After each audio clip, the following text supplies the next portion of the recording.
আজি আমি এচিড আৰু ক্ষাৰকৰ সাধাৰণ ধৰ্মৰ বিষয়ে অধ্যয়ন কৰিম আৰু তাক প্ৰেক্টিকেলিও চাম। এচিডৰ যে সাধাৰণ ধৰ্ম হি আছে এচিডৰ সোৱাদ টেঙা আৰু এচিডে নীলা লিটমাছৰ ৰং ৰঙা কৰে।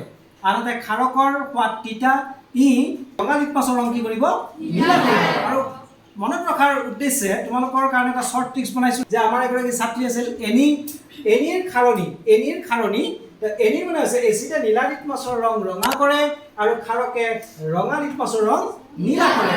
পৰীক্ষা কৰিব ওলাইছে আমাৰ দুগৰাকী ছাত্ৰীয়ে। এয়া চোৱা, তাহাঁতৰ হাতত নেমু টেঙা আৰু এয়া চূণ আছে।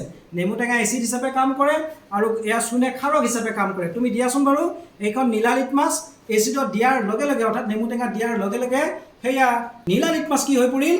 ৰঙা হৈ পৰিল। আকৌ এইখন ৰঙা লিটমাছ যেতিয়া নেকি চূণত ডুবাই দিলে, চূণৰ দ্ৰৱত দিয়াৰ লগে লগে ৰঙা লিটমাছ কি হৈ পৰিল? নীলা হৈ পৰিল। নহয়নে বাৰু? ভাল লাগিছে নাই?